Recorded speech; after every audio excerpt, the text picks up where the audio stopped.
నమస్తే. Welcome to our show. మన ఛానల్‌లో పొలిటికల్ అనాలిసిస్ చాలా చక్కగా చేస్తూ ఉన్నారు. చాలా వీడియోస్ ఆల్రెడీ చేస్తున్నాను. తప్పకుండా ప్రతి వీడియోని వాచ్ చేయండి. మీరు ఎంతవరకు దీంతో ఏకీభవిస్తున్నారని చెప్తూనే మీకు ఎలా అనిపిస్తుంది ఇంత ఎగ్జాక్ట్‌గా చెప్తున్న ఫిగర్‌తో సహా చెప్తున్న ఈ విషయాలు? మీరు ఏమనుకుంటున్నారు? ఈ విషయాలు కూడా కామెంట్స్‌లో తెలియజేయండి. గుంటూరుకు సంబంధించి చెప్పబోతున్నారు తన డివైన్ ఆస్ట్రాలజీ ఉపయోగించి ఉదయ్ భాస్కర్ గారు. గుంటూరులో ఎవరు పార్లమెంటు స్థానం కైవసం చేసుకుంటారు, అలాగే అసెంబ్లీ స్థానాలు ఎవరికి ఎక్కువగా వచ్చే అవకాశం ఉంది తన మాటల్లో తెలుసుకుందాం. నమస్కారం అండి. సో గుంటూరు స్థానం, పార్లమెంటు స్థానం ఎవరి ఖాతాలో పడబోతోంది, అలాగే అసెంబ్లీ స్థానాలు ఏ పార్టీకి ఎక్కువగా వచ్చే అవకాశం ఉంది? గుంటూరు పార్లమెంటు హోరాహోరీగా బాగా గట్టిగా జరుగుద్దమ్మా. జరిగినా సరే గుంటూరు పార్లమెంట్ మాత్రం కూటమి అభ్యర్థి కైవసం చేసుకుంటాడు. అది 10,000 ఓట్ల పైచిలుకుతోనే దానికి మించి వస్తాయి, దానికైతే తగ్గవు. కూటమి అభ్యర్థి గుంటూరులో గెలిచే అవకాశాలు ఉన్నాయి. అలాగే అసెంబ్లీ నియోజకవర్గాలలో తాడికొండ ఎస్సీ కాన్స్టిట్యున్సీ, ఇక్కడ 2,000 ఓట్లతో వైసీపీ అభ్యర్థి గెలిచే అవకాశాలు ఉన్నాయి. ఇక రెండోది అందరూ ఆతృతగా ఎదురు చూసేది మంగళగిరిలో ఒకప్పుడైతే నెల క్రితం వైసీపీకే అవకాశాలు ఉన్నాయి. ఈరోజు ప్రజెంట్కి అయితే మంగళగిరిలో నారా లోకేష్ గారు 2,245 ఓట్లతో గెలిచే అవకాశాలే ఉన్నాయి. ఇక పొన్నూరు 1,900 ఓట్లతో వైసీపీకి గెలిచే అవకాశాలు ఉన్నాయి. ఇక నాలుగోది తెనాలి నియోజకవర్గం 3,500 ఓట్లతో కూటమికి గెలుపు అవకాశాలు ఉన్నాయి. అక్కడ జనసేన అభ్యర్థి అయినటువంటి నాదెండ్ల మనోహర్ గారే గెలిచే అవకాశాలు ఉన్నాయి. ఇంకా పత్తిపాడు ఎస్టీ కాన్స్టిట్యున్సీ 1,500 ఓట్లతో వైసీపీ గెలవచ్చు. ఇక గుంటూరు వెస్ట్ 3,000 ఓట్లతో కూటమి గెలవచ్చు. అలాగే గుంటూరు ఈస్ట్ 2,500 ఓట్లతో వైసీపీ అభ్యర్థి గెలిచే అవకాశాలు ఉన్నాయి.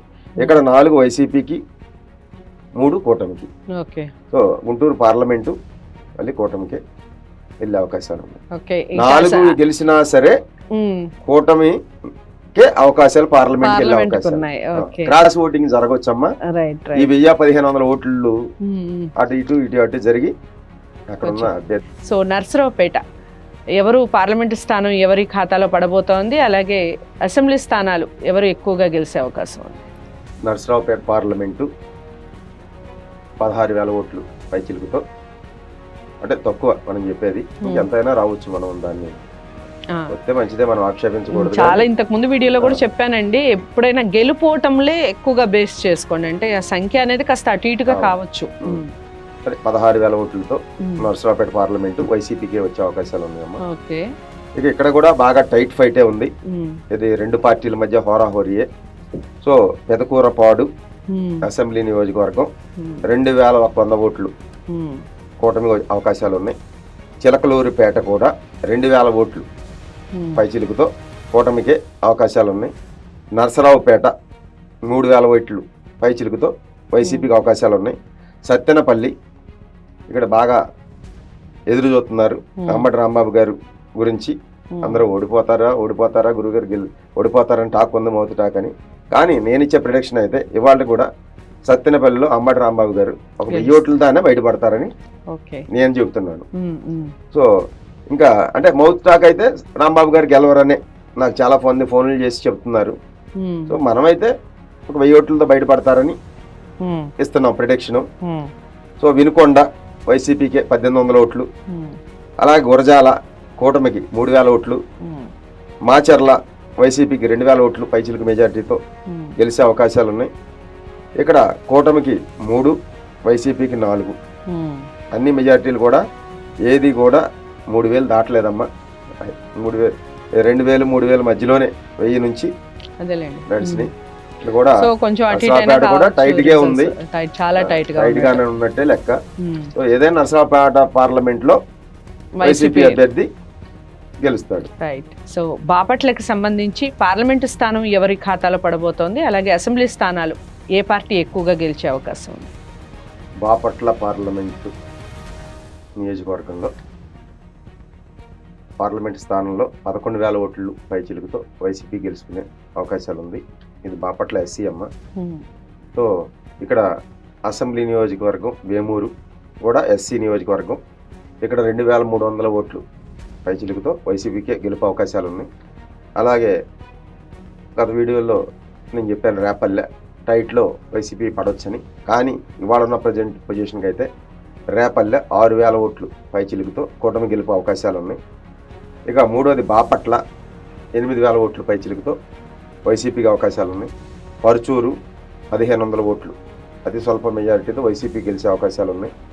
ఇంకా అద్దంకి లాస్ట్ వీడియోలో హనుమిరెడ్డి గెలుస్తారని చెప్పాను గత 1 నెల రోజుల ముందు వీడియోలో, 2 నెలల ముందు వీడియోలో కూడా.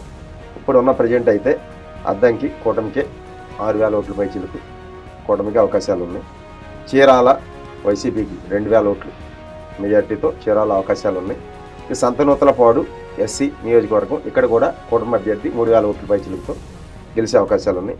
ఇక్కడ అప్పుడు వైసీపీకి 5-2 ఇచ్చాము కూటమికి, ఇప్పుడు వైసీపీకి 4 కూటమికి 3. ఈ టైట్ ఫైట్లో బాపట్ల పార్లమెంటు ఎస్సీ కాన్స్టిట్యున్సీ 11,000 ఓట్లతో గెలుస్తుంది వైసీపీ అభ్యర్థి గెలిచే అవకాశం. ఓకే. సో బాపట్లకు సంబంధించి పార్లమెంటు స్థానం వైసీపీనే, అలాగే ఎక్కువ స్థానాలు కూడా వైసీపీ, 3 కూటమి. అన్ని కూడా 2000, 1500. ఓకే. ఒంగోలుకి సంబంధించి పార్లమెంటు స్థానం ఎవరు కైవసం చేసుకుంటున్నారు, అలాగే అసెంబ్లీ స్థానాలకు వచ్చేసరికి ఎవరు ఎన్ని స్థానాలు గెలుచుకునే అవకాశం ఉంది, కూటమి అను అలాగే వైసీపీ? తప్పకుండా ఒంగోలు పార్లమెంటు 21,000 మెజార్టీతో వైసీపీ గెలుచుకునే అవకాశాలు ఉన్నాయి.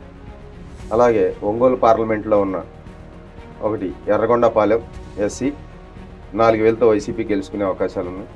అలాగే రెండోది దర్శి నియోజకవర్గంలో 5,000 ఓట్లతో వైసీపీకి అవకాశాలు ఉన్నాయి. ఇంకా మూడోది ఒంగోలు 6,500 ఓట్లతో వైసీపీకే అవకాశాలు ఉన్నాయి. కొండేపి ఎస్సీ నియోజకవర్గం 3,000తో వైసీపీ బయటపడుతుంది. మార్కాపురం వైసీపీ ఎడ్జ్లో 1,600 ఓట్లతో వైసీపీ గెలుచుకుంటుంది. అలాగే గిద్దలూరు వైసీపీకి 1,100 ఓట్లతో వైసీపీ బయటపడే అవకాశాలు ఉన్నాయి. కనిగిరి కూడా ఎడ్జ్లో 1000 ఓట్లు సుమారుగా వైసీపీయే గెలుచుకునే అవకాశాలు ఉన్నాయి. సో ఇవన్నీ కూడా ఇక్కడ 1,000-1,100 ఓట్లతో 3 నియోజకవర్గాలు వైసీపీ గెలుచుకునే అవకాశాలు ఉన్నాయి. 3 అంటే ఒంగోలు 7లో కూడా 7 వైసీపీకే ఉన్నాయి. ఆ వైసీపీ అందుట్లో 7లో 3-4 1,100తో క్లీన్ స్వీప్ చేస్తుంది, గెలిచే అవకాశాలు ఉన్నాయి. రైట్. సో ఒంగోలుకి సంబంధించి వైసీపీ వాళ్ళకి చాలా అంటే చాలా గుడ్ న్యూస్ అని చెప్పొచ్చు. ఎందుకంటే క్లీన్ స్వీప్ అన్నట్టుగా చెప్తున్నారు ఉదయ్ భాస్కర్ గారు. అసలు కూటమికి ఒక్క స్థానం కూడా రాదు, అన్ని అసెంబ్లీ స్థానాలు వైసీపీ ఖాతాలో పడబోతున్నాయి. పార్లమెంటు స్థానం అయితే ఇక చెప్పాల్సిన అవసరం లేదు. అసెంబ్లీ స్థానాలు మొత్తం ఒకే పార్టీకి వచ్చినప్పుడు ఇక డౌట్ ఉండదు, పార్లమెంటు స్థానం కూడా వైసీపీ ఖాతాలోనే పడబోతోంది. ఏదేమైనప్పటికీ ఎలక్షన్స్ వరకు వేచి చూడాలి, రిజల్ట్స్ రావాలి. రిజల్ట్స్ వచ్చాక కూడా ఈ ఎనాలిసిస్ ఎంతవరకు కరెక్ట్ ఏమిటి అన్న విషయాలు మళ్ళీ ఉదయ్ భాస్కర్ గారితో మళ్ళీ చేసే ప్రయత్నం చేస్తాను వీడియోని. తప్పకుండా ఒంగోలు వాసులు అందరూ ఈ వీడియో చూడాలి అంటే లైక్ చేసి షేర్ చేయండి, ఛానల్ని సబ్స్క్రైబ్ చేసుకోండి. మరో వీడియోతో మళ్ళీ మీ ముందుకు వస్తాను. నమస్తే.